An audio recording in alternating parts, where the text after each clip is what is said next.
Good evening Bong expedition family, তোমাদের জন্য most awaited road trip Kolkata থেকে শিলিগুড়ি। তো যেটা প্রমিস করেছিলাম সেটা কিন্তু অলরেডি হ্যাপেনিং। তো জাস্ট নাও আমরা স্টার্ট করেছি আমাদের বাড়ি থেকে। এই আমরা কানেক্ট করছি কল্যাণী এক্সপ্রেসওয়ে।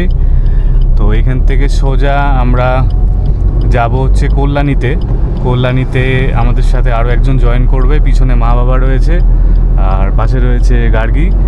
তো আমরা জাস্ট স্টার্ট করছি। তো এখন টাইম হচ্ছে 9টা, অলমোস্ট 8:57, 9টা বাজে রাত্রি।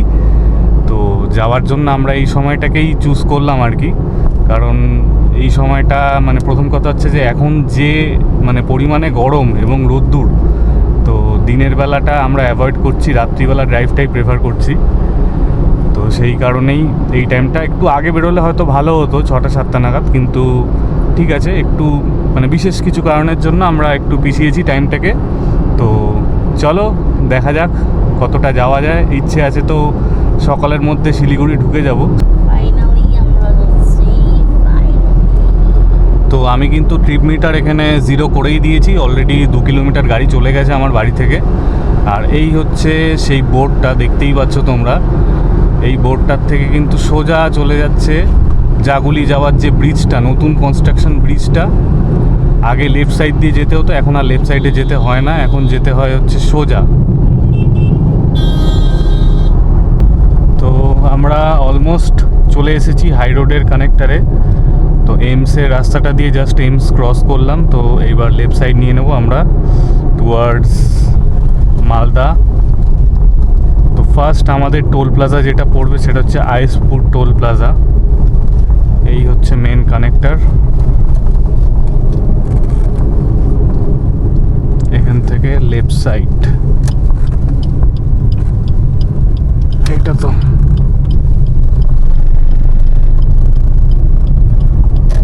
ঘুরে গেলাম আমরা লেফট সাইডে। এই ওপরে যে রাস্তাটা যাচ্ছে মেন, এই রাস্তাটাই কিন্তু আমরা কানেক্ট করব টুয়ার্ডস মালদা, মুর্শিদাবাদ, ইসলামপুর, দেন আমাদের ডেস্টিনেশন।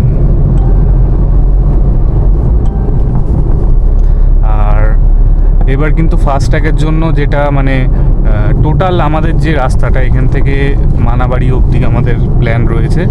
তো যেটা টোল ট্যাক্স দেখাচ্ছিল সেটা 940, মানে 1 ফিটের জন্য।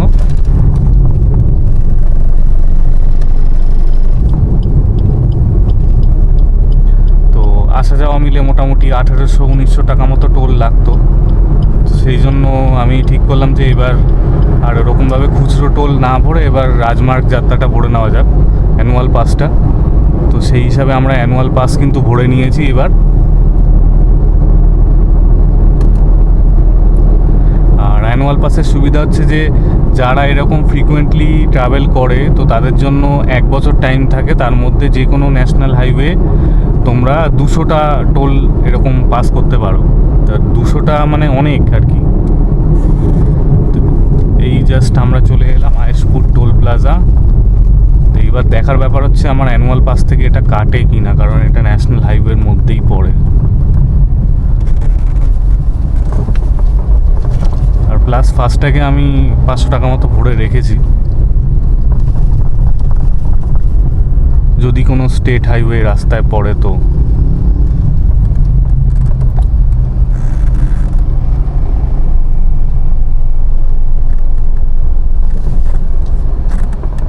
চলে এলাম আমরা NH-12-এ। এবার এই রাস্তা ধরে আমরা কানেক্ট করব সোজা নর্থ বেঙ্গল। তো এইটা আমার সেকেন্ড টাইম এই রাস্তাতে। এর আগে একবার রাত্রি এসেছিলাম একটা বিয়ে বাড়ি অ্যাটেন্ড করতে রানাঘাটে। তো তারপরে মানে এইটা আমার সেকেন্ড টাইম। এর আগে একবার আমি ট্রাভেল করেছি, তখন এই রাস্তাটা মানে তৈরিও হয়নি সেই সময়, 2018-তে বাইক নিয়ে। তো তারপরে মানে খুব একটা এক্সাইটমেন্ট ছিল, যে অনেক দিন ধরে ইচ্ছে ছিল যে যাবো এই রাস্তাটা, দেখবো কীরকম, মানে নর্থ বেঙ্গল অবধি আপ টু।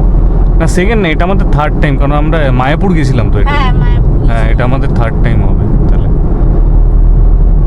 তো এখন আমরা যাচ্ছি টুয়ার্ডস রানাঘাট। বাড়ি থেকে 24 কিলোমিটার চলে এসেছি। আর আমি কিন্তু এই পুরো ট্রিপটাতে মানে আমার অল্টো গাড়ি নিয়ে 5 জন ফুল লাগেজ ভর্তি, মানে এখন যেহেতু রাত হয়েছে সেই জন্য আমি দেখাতে পারছি না। তো আমি যখন রাস্তায় এরপরে আমার ইচ্ছা আছে কৃষ্ণনগরে গিয়ে খাবার জন্য দাঁড়াবো, ডিনার করব, সেই সময় কিন্তু আমি পিছনটা দেখাবো যে কীরকম লাগেজ পুরো লোড করা। তো অনেকে এরকম চিন্তাভাবনা করছো যে অল্টো আছে মানে লংয়ে যাওয়া যাবে কি না, হ্যাঁ, তো এইসব ব্যাপার নিয়ে মানে একটা ভিডিও আমি কিন্তু দেখাচ্ছি, এটা তোমরা দেখতে পারো যে আমি কিন্তু ফুল লোড মানে 5 জন নিয়ে পাহাড়ে যাচ্ছি, প্লাস পিছনেও কিন্তু লাগেজ পুরোপুরি ভর্তি। তো যারা এটা চিন্তা করছো তো তারা আমার ভিডিওটা দেখে কিন্তু একটু হলেও সাহস পাবে। এ দেখো অবস্থা, দেখো সামনে থেকে রং রুট গাড়ি আসছে।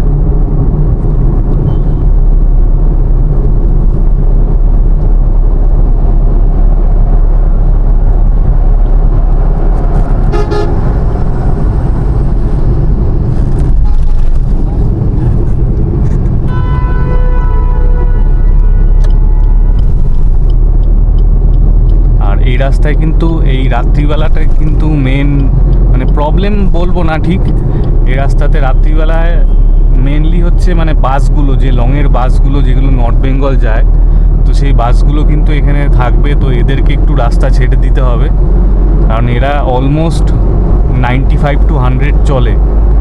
তো সেক্ষেত্রে এরা কিন্তু দাঁড়াবে না তোমার জন্য, জাস্ট আবার ডিপার দেবে, আস্তে করে সাইড কেটে যেতে হবে, না হলে কিন্তু মুশকিল। তো আমরা খুব বেশি জোরে চালাবো না, একদম আস্তেও চালাবো না, কারণ অনেকটাই রাস্তা। আমরা চেষ্টা করব 80 থেকে 85 মেনটেন করব, তাতে আমাদের মানে মাইলেজটা আমরা খুব ভালো পাবো। রিয়েল টাইম মাইলেজ এখন দেখতে পাই 26, এসি অন করে 5 জন মিলে। এটা অ্যাভারেজ নয়, এটা রিয়েল টাইম, এটা কম বেশি আপ ডাউন হতেই থাকবে। তো চলো, সামনে আরও এক্সাইটিং অনেক কিছু দেখতে পাবো, যদিও রাত্রিবেলা, তাও আমি চেষ্টা করব যতটুকু তোমাদের দেখানো যায়। আর শুরুতে আমি বললাম যে দিনের বেলা আমি বেরোইনি, কারণ এক্সট্রিম হিটের জন্য। নাও আমরা ক্রস করে গেলাম রানাঘাট। তো একদমই জ্যাম পাইনি, রাস্তা একদম ফাঁকা পুরো, এমনিতেই আজকে একদম ছুটির দিন। তো এরপরে নেক্সট আমরা কৃষ্ণনগরের দিকে। আর এটা হচ্ছে সেই রানাঘাটের মানে বাইপাস যে ব্রিজটা, সেই ব্রিজটা। এর আগে কিন্তু প্রচণ্ড জ্যাম লাগতো নিচে, এখন এই ব্রিজটা করে দিয়ে কিন্তু অনেকটাই ভালো হয়েছে। আর টিল নাও এখনও অবধি রাস্তা কিন্তু A1, কোথাও কোনো গাড্ডা কিচ্ছু নেই। পুরো রাস্তার রিভিউটাও আমি কিন্তু দেবো এই ব্লগের মধ্যে তোমাদের সবাইকে, যে রাস্তার কন্ডিশন কীরকম আছে। এখন জুন মাস, 1 জুন আজকে। তো বন্ধুরা, জাস্ট আমরা পৌঁছে গেলাম কৃষ্ণনগর। তো বাড়ি থেকে বেশ অনেকটা ড্রাইভ করার পরে, প্রায় 1.5 ঘন্টা ড্রাইভ করার পরে কৃষ্ণনগর পৌঁছে গেছি। একটা রোড সাইড ধাবাতে দাঁড়িয়েছি আমরা, আর অর্ডার দিয়েছি রুটি আর মিক্স ভেজ। সবাই বসে আছে এখানে।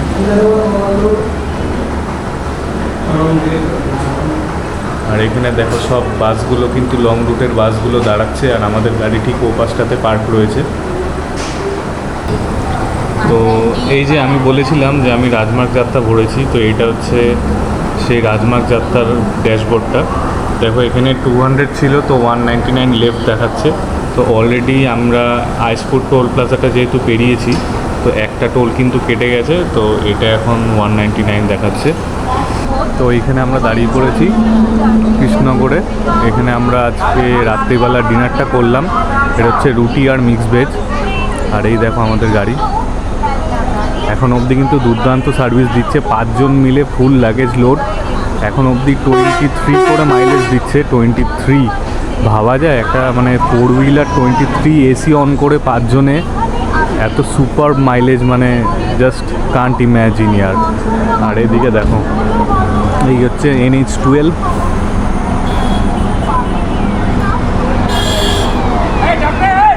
একদম সোজা কানেক্টিভিটি টুয়ার্ডস হচ্ছে মালদা, বহরমপুর। এখন টাইম হচ্ছে অলমোস্ট 11টা বাজে রাত্রি। আমরা বেরিয়েছিলাম 9:45 নাগাদ বাড়ি থেকে।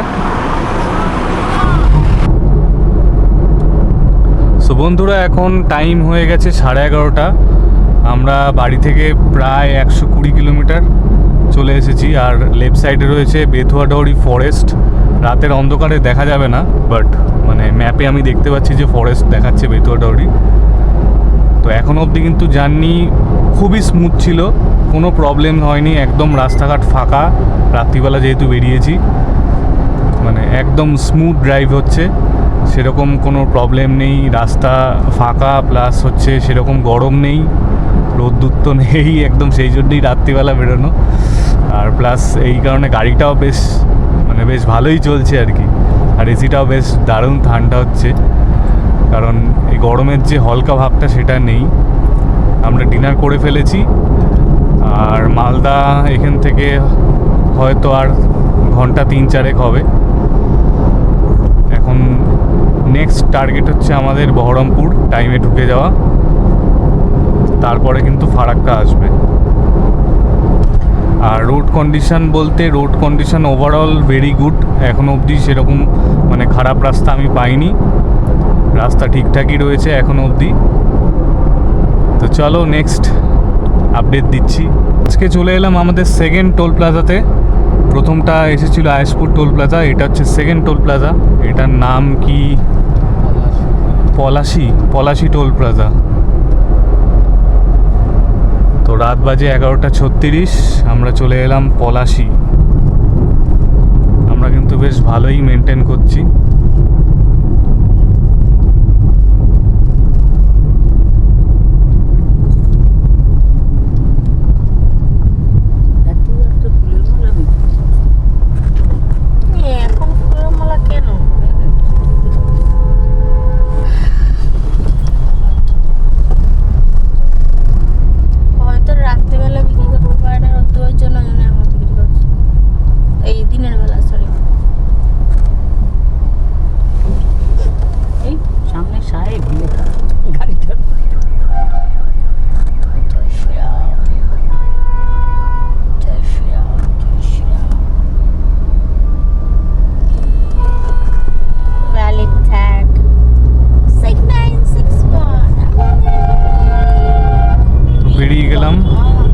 সেকেন্ড টোল প্লাজা, অনেক জ্যাম আছে ফেরার জন্য এখন দেখতে পাচ্ছি।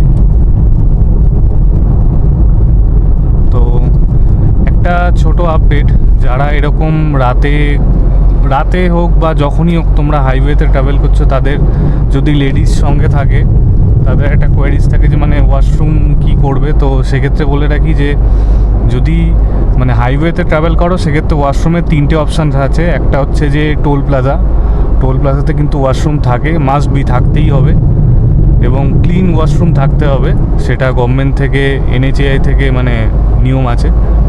সেকেন্ড হচ্ছে তোমার পেট্রোল পাম্পস, সেগুলোতে ভালো মানে ওয়াশরুমস পাবে তুমি।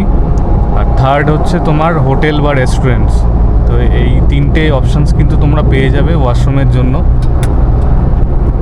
তো অনেকের মনে অনেক কোয়ারিজ থাকে, তার জন্য আমি বললাম এই জিনিসটা। তো এখন বাজে রাত্রি 1:45 প্রায়। আমরা চলে এসেছি প্রায় 150 কিলোমিটারেরও বেশি বাড়ি থেকে। এখন বাকি আছে 430 কিলোমিটার। আর এখন ড্রাইভিং সিটে চলে গেছে বাবা। তো ড্রাইভিং সিটে বাবা চলে গেছে, আর আমি চলে এসেছি কো ড্রাইভারে এখানে। তো আমি একটুখানি রিল্যাক্স করবো, আমি অনেকটা চালিয়েছি, এবার আমি খানিকটা রিল্যাক্স করবো, বাবা চালাবে কিছুটা। আর ওভারঅল বলতে গেলে রাস্তা কিন্তু মোটামুটি ঠিক ছিল। মাঝখানে বেশ 2-3 কিলোমিটার করে প্যাচ আছে, যেগুলো খুবই খারাপ, সেখানে এখনও রাস্তা তৈরি হচ্ছে। আর না হলে বাদ বাকি মোটামুটি ঠিকই আছে।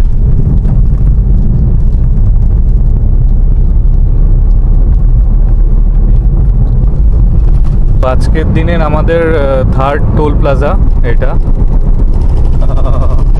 Farakka highway limited. ফারাক্কা খুব সামনেই আছে।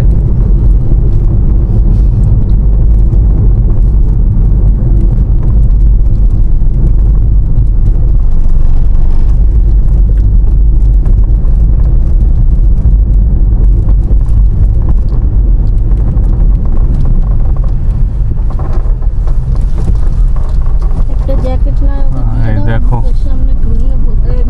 না লাগবে না কিছু। এই যে পাপ্পুদা ধাবা, এটা আমরা ক্রস করছি রাত্রি এখন 1:10। তো যেহেতু আমরা আগেই ডিনার করে নিয়েছি, তো সেই জন্য আর এখানে ওয়েট করলাম না, দাঁড়ালাম না।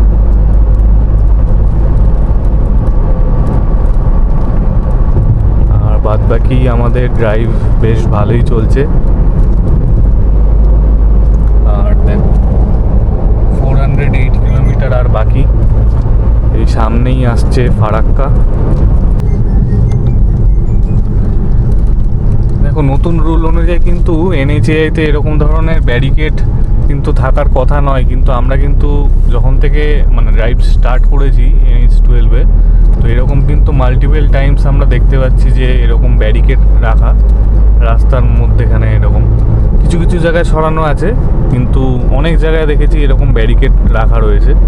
তো এটা কিন্তু মানে অ্যাজ পার রুলস তো আমি দেখলাম মানে রিসেন্টলি যেটা গভর্নমেন্ট রুলস হয়েছে যে এগুলোকে সরিয়ে দেওয়ার জন্য ন্যাশনাল হাইওয়ে থেকে, বাট এখনও অবধি কিন্তু এগুলো স্টিল রয়েছে। তো যারা আসবে এই রাস্তাতে তাদের জন্য এটা একটা ছোট মেসেজ ছিল, তো তারা কিন্তু একটু খেয়াল করে আসবে। তো এই বাদিকে রাস্তাটা চলে যাচ্ছে তারাপীঠ, আর আমরা যাচ্ছি স্ট্রেট একদম। এখন বাজে প্রায় 1:30, আমাদের আর 393 কিলোমিটার্স টু গো। এস্টিমেটেড দেখাচ্ছে 8:42। রাস্তাটা ওভারঅল ভালো, কিন্তু মাঝে মাঝে কিছু জায়গায় রাস্তা দেবে গেছে, মানে বসে গেছে, সেসব জায়গাগুলোতে কিন্তু বেশ ভালোই চাকা পড়লে কিন্তু জার্কিংটা ভালো হচ্ছে। তো এরকম কিন্তু মানে একটা ফ্লোতে তুমি যাচ্ছ 80-90 ক্রুজ করছো, তখন যখনই চাকাটা এরকম পড়ে যাচ্ছে তখনই কিন্তু মানে গাড়ি এরকম কাঁপছে। তো এইসব জিনিসগুলো কিন্তু আছে রাত্রিবেলা, কিন্তু মানে অত ভালোভাবে জিনিসগুলো ভিজিবল না।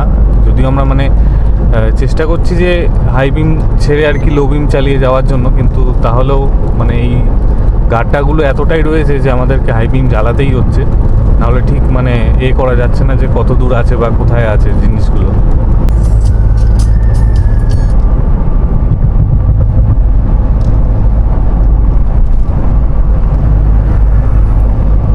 এই আমরা পেরোচ্ছি আহিরন সেতু। রাত্রি 1:51 বাজে এখন। বেশ সুন্দর লাগছে, মানে ওই টাইপ অফ ওই বালি ব্রিজ টাইপের।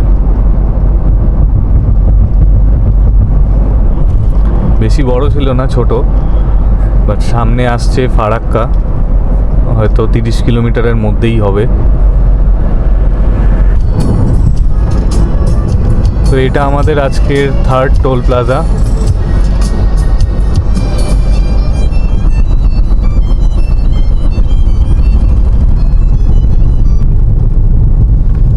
তো রাত্রি এখন 2:42 বাজে, আমরা ফারাক্কা ক্রস করছি জাস্ট।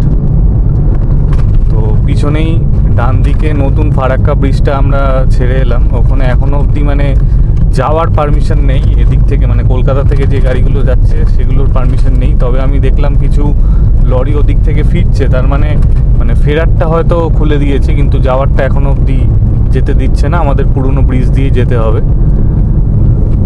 তো এই স্টার্টিং ফারাক্কা ব্রিজের টোটাল 108খানা লক গেট আছে। আর দেখতেই পাচ্ছ এখন কোনো রকম জ্যাম নেই, মানে সবাই যে ভিডিওগুলো দিচ্ছিল বেশ কিছুদিন ধরে যে ফারাক্কার সামনে মারাত্মক জ্যাম হচ্ছে, ঘন্টার পর ঘন্টা দাঁড়িয়ে থাকা, তো লাকিলি আমরা কোনো রকম জ্যাম ট্যাম পেলাম না। তো এই জাস্ট আমরা এন্টার করলাম, আর ওই যে দূরে দেখা যাচ্ছে নতুন ফারাক্কা ব্রিজ, যদি দেখা যায় তো দেখতে পারো, তখন থেকে কিন্তু লরি বাস কিন্তু যাচ্ছে। তো আমরা যখন ফিরবো তখন মোস্ট প্রবলি ওটাই ধরবো, এদিকে আর আসবো না।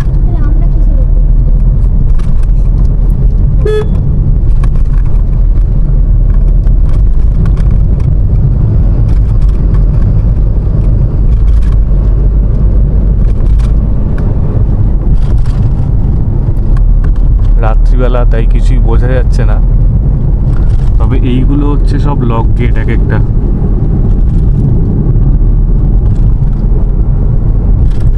দেখতেই পাচ্ছ রাস্তার অবস্থা খুব একটা ভালো না, কারণ প্রচণ্ড লরির চাপ এই রাস্তায়।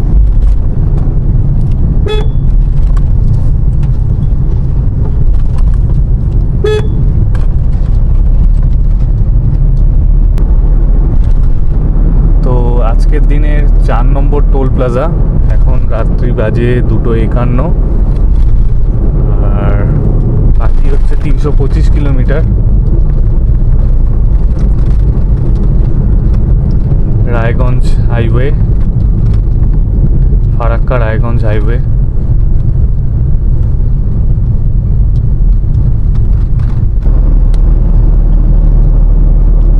সো টাইম আপডেট 3:45, 337 কিলোমিটার চলে এসেছি আমরা বাড়ি থেকে। এটা আজকের 5th toll plaza.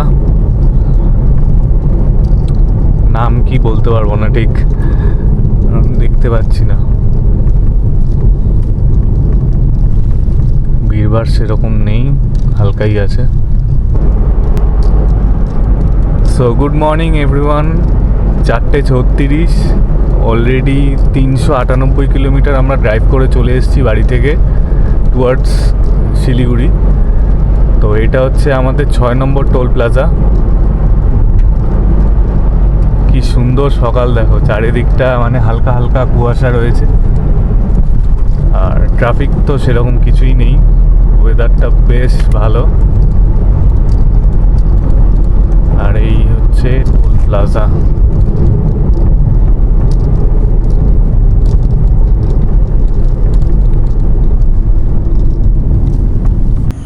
So good morning from Dalkhola. এখন হচ্ছে টাইম সকাল প্রায় 5টা, এক্স্যাক্টলি 4:55। আর আমি রয়েছি এখন জিওর পেট্রোল পাম্পে। এটা আমাদের ফার্স্ট মর্নিং ব্রেক। আর এখান থেকে আমরা রিফুয়েল করে নিয়েছি গাড়ি, একদম পুরো লাভালাভ ভরে নিয়েছি। 2700 টাকার পেট্রোল আসলো। আর গাড়িটা একটু ঠান্ডা হওয়ার জন্য বনেটটা খুলে রেখেছি, কারণ কন্টিনিউ চলে আসছে কাল রাত থেকে, তো যাতে একটুখানি ঠান্ডা হয় জলদি, তাই জন্য বনেটটা খুলে রেখেছি। আর বাদ বাকি এখনও অবধি পারফরমেন্স খুবই ভালো দিচ্ছে গাড়ি, সেই লেভেল পারফর্ম করছে। 5 জন মিলে এরকম মানে এত লং রাইড আমাদের ফার্স্টবার, তো আনএক্সপেক্টেড রেজাল্ট দিচ্ছে, সত্যি অসাধারণ একটা।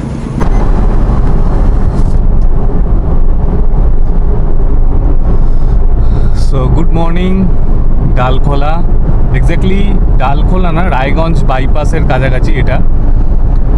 তো টাইম আপডেট 5:22 বাজে, সূর্য উঠে গেছে। আর আমি আবার চলে এসেছি ড্রাইভিং মোডে, ড্রাইভিং পিওভি মোড। বাবা চলে গেছে পিছনে, এবার বাবা খানিকটা রেস্ট নেবে। আর বাকি আছে হচ্ছে রাস্তা 204 কিলোমিটার, 3 ঘন্টা 55 মিনিটের ড্রাইভ দেখাচ্ছে।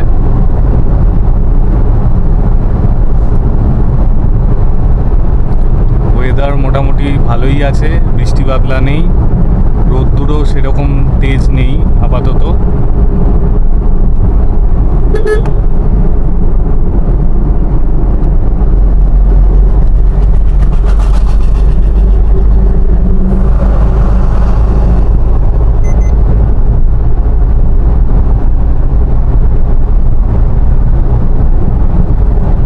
সকাল সকাল আমরা একটুখানি চা খেলাম, জিওর পাম্প থেকে তেল ভরলাম, ফুল ট্যাঙ্ক তেল নিলাম, আবার নিয়ে মোটামুটি 2 দাগ মতো তেল ছিল, মানে প্রায় 5-6 লিটারের কাছাকাছি তেল ছিল, তাও ফুল ট্যাঙ্ক করেই নিলাম। কারণ কিছু কিছু জায়গায় তেলের ক্রাইসিস আছে, কিন্তু সেটা মানে আমি 2বারই ফুয়েল আপ করেছি, একবার আমাদের বাড়ির ওখান থেকে, আরেকবার এখনই করলাম জিওর এখান থেকে। তো মানে ফুল ট্যাঙ্কে কোনো প্রবলেম নেই, তো 2বারই ফুল ট্যাঙ্ক দিল আমাকে। বাট স্টিল কিছু কিছু জায়গায় প্রবলেমস আছে, তার জন্য আগে থেকে প্রিকশন নিয়ে মানে ভরে রাখা। আর প্লাস জিওর তেলটা খুব ভালো হয়, এদের অকটেন লেভেলটা ভালো থাকে, ইথানলের পার্সেন্টেজটা 5 to 7% মতো থাকে, তার জন্য জিওর তেলটা আমি প্রেফার করি অলওয়েজ, মাইলেজ ভালো পাওয়া যায়।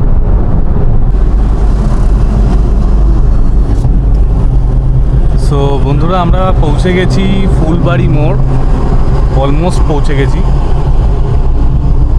আর 174 কিলোমিটার বাকি মানাবাড়ি। তো এই সামনে পড়বে ফুলবাড়ি মোড়, এখান থেকে আমরা রাইট সাইড চলে যাব। জ্যামও দেখাচ্ছে সামনে।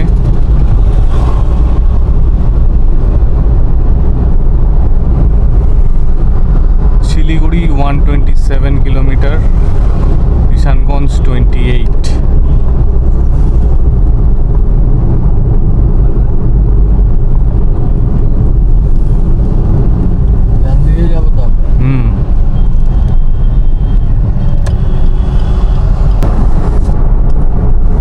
তো 2026-এর জুন মাসে এসে কিন্তু এই রাস্তাটা অবস্থা খুব একটা খারাপ নয়। মাঝখানে কিছু কিছু গাড্ডা রয়েছে, তবে আগের যারা গেছে তাদের ভিডিওটা দেখেছি যে এই রাস্তাটার অবস্থা আরও খারাপ ছিল।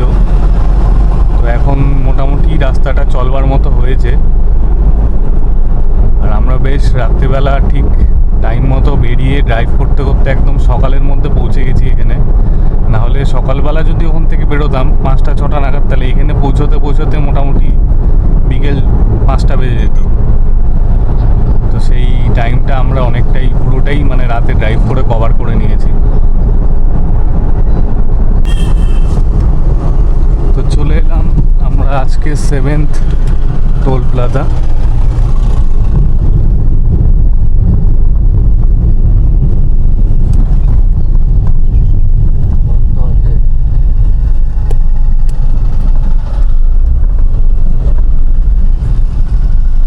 ব্যাক গিয়ার দিয়ে রেখেছে কেন?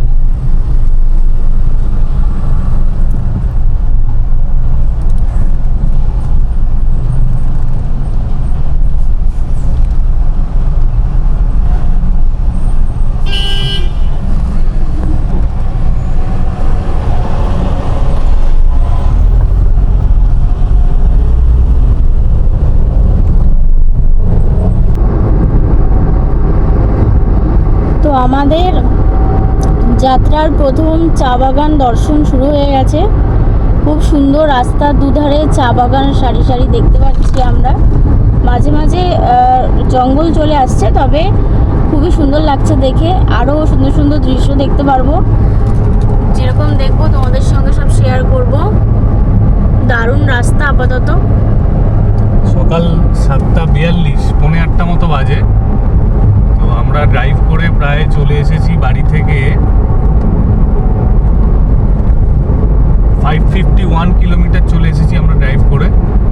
আর বাকি হচ্ছে 70 কিলোমিটার। 1 ঘন্টা 1.5 ঘন্টা মতো লাগবে দেখাচ্ছে অ্যাজ পার গুগল। তো মাঝখানে আমরা বেশ দাঁড়িয়েছিলাম কিছু কিছু জায়গাতে চা খেতে, ওয়াশরুম ব্রেকের জন্য, ফুয়েল ব্রেকের জন্য। তো এই জন্য 1 ঘন্টা আমাদের গেছে ওখানে, না হলে 8:30টার মধ্যে পৌঁছে যেতাম। ঠিক আছে, টাইমিং আমাদের ঠিকই আছে। তো চলো দেখতে থাকো রাস্তা। আর কেমন লাগছে ব্লগটা কিন্তু জানাবে। লাইক, শেয়ার, সাবস্ক্রাইব করতে ভুলবে না। আর বন্ধুদের সাথে বেশি বেশি করে শেয়ার করো, যাতে এরকম ভালো ভালো রোড ট্রিপস তোমরা আরও দেখতে পাও। তো চলো দেখতে থাকো রাস্তা।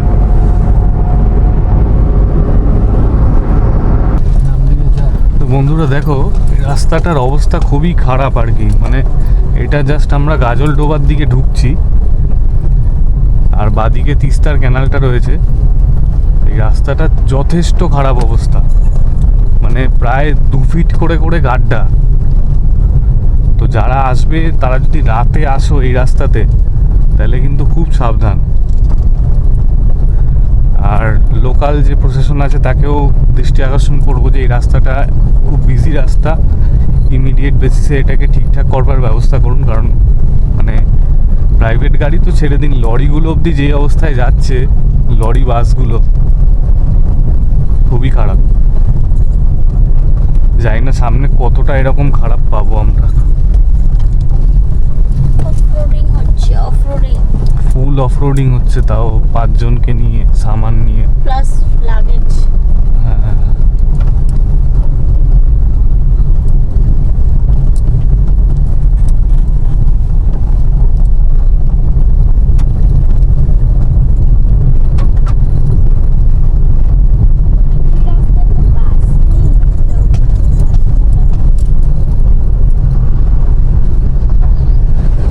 সামনে মনে হচ্ছে ভালো।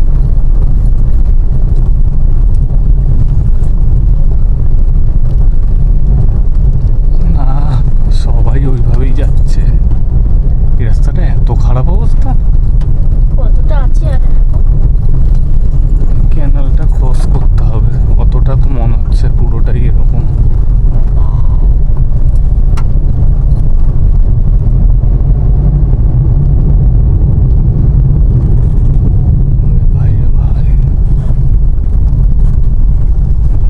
ল্যান্ডস্কেপটা জাস্ট দেখো, চারিদিকে জঙ্গল।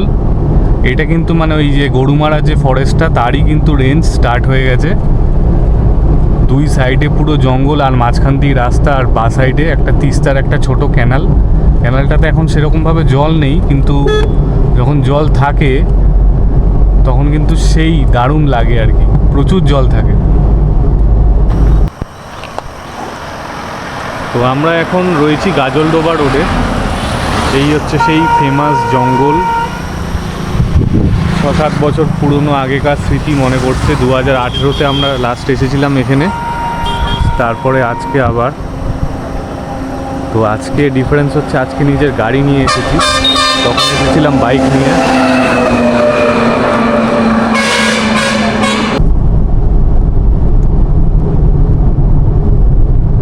কি লেভেলের জঙ্গল দেখো, মানে সেই রাস্তা পুরো জঙ্গলের ভেতর দিয়ে, দুই সাইডেই কিন্তু জঙ্গল, ডুয়ার্সের জঙ্গল যেটাকে বলে,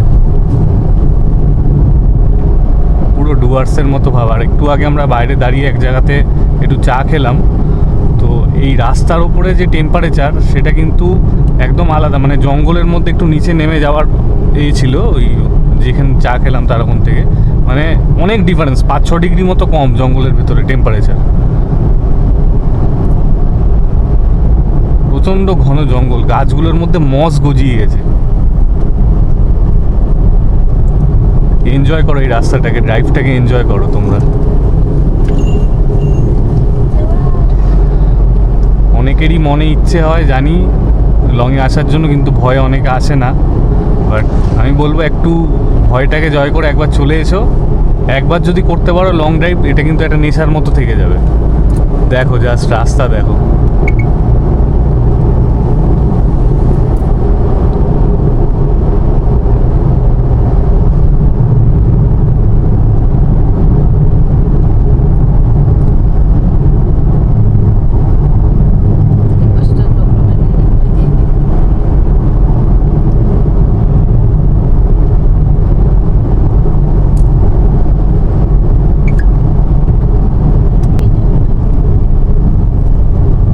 তবে একটা কি, আমি তো এতদিন বাইক চালিয়ে ঘুরতাম এদিক ওদিক, এখানেও এসেছি বাইকে করে, তবে 4 চাকা চালিয়ে যেটা এক্সপিরিয়েন্স হচ্ছে যে অনেক কমফোর্টেবল, অনেক একদম হেডেক ফ্রি জার্নি। সারা রাত আমরা ড্রাইভ করেছি, কিন্তু মানে মনে হচ্ছে না যে এতটা এক্সস্টেড। মানে এখনও যা এনার্জি আছে সুন্দর, আরও অনেক চালাতে পারবো গাড়ি, কিন্তু সেটা কিন্তু বাইকে হতো না। বাইক যদি এরকম সারা ড্রাইভ করে এখানে আসতাম, এতক্ষণে আমরা এক্সস্টেড পুরোপুরি। এবং যারা বাইক নিয়ে আসে তারা এটা রিলেট করতে পারবে, 4 চাকা অনেক কমফোর্টেবল, অনেক।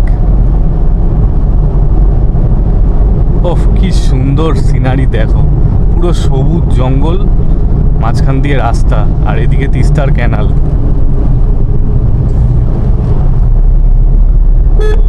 এই ড্রাইভগুলো কিন্তু এনজয় করার জন্যই আসা এই রাস্তাতে। তো ওয়েলকাম টু তিস্তা ব্যারেজ।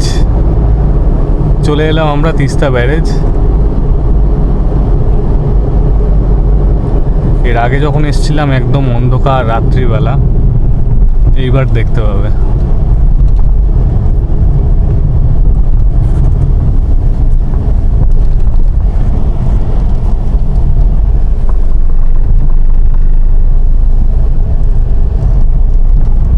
ভালোই জল আছে কিছু কিছু জায়গায়, কিন্তু আছে ওইদিকে, ওই যে পাহাড় দেখো।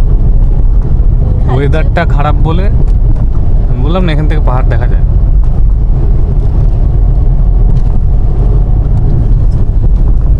তো এদিকে কিন্তু পাহাড় রেঞ্জ দেখা যাচ্ছে, জানি ক্যামেরায় ক্যাপচার হবে না কারণ পুরোপুরি ধোয়া টাইপের।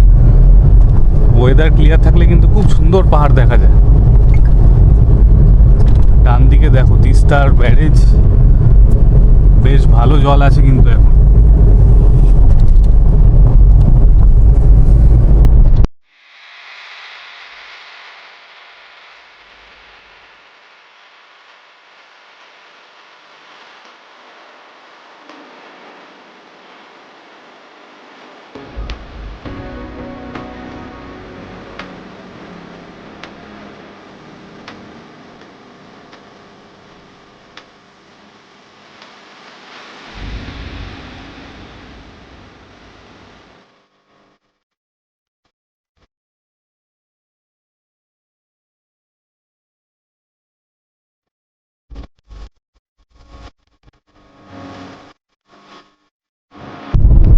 রাইট সাইডে দেখো বিস্তীর্ণ চা বাগান, মানে অনেক বড়, কিলোমিটার পর কিলোমিটার চা বাগান। আর ওখানে কিন্তু অনেক লোকজন আছে যারা চা পাতা তুলছে, দেখতে পাচ্ছি। এই অনেকক্ষণ বাদে একটু টার্মেক রাস্তা পাওয়া গেল, নাহলে পুরো ওই কংক্রিটের বসানো রাস্তা ছিল।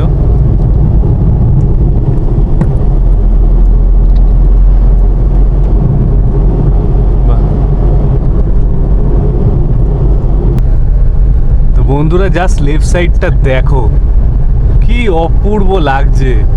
মানে চা বাগান, তার ঠিক পিছনেই ব্যাকগ্রাউন্ডে উঁচু উঁচু পাহাড়, মানে সেই নেক্সট লেভেল। নেক্সট এই সবগুলো দেখার জন্যই কিন্তু, এক্সপিরিয়েন্স করার জন্য এত দূর আসা গাড়ি চালিয়ে। এখন আমরা স্পটে পৌঁছাতে পারিনি, মানে জাস্ট ঢুকবো মানাবাড়ি, তো তার আগেই এত সুন্দর দৃশ্য। আশা করছি তোমাদেরও খুব ভাল লাগছে। তো আমার এই ব্লগটা দেখে এর পরে যারা মানে আসবে এখানে, তারাও কিন্তু সেম এরকম এক্সপিরিয়েন্স মানে পাবে আর কি। এসে একটা মন একটা রিফ্রেশিং হয়ে যাবে, পুরো চা পাতা, পিছনে পাহাড়, জঙ্গল, মানে দারুণ।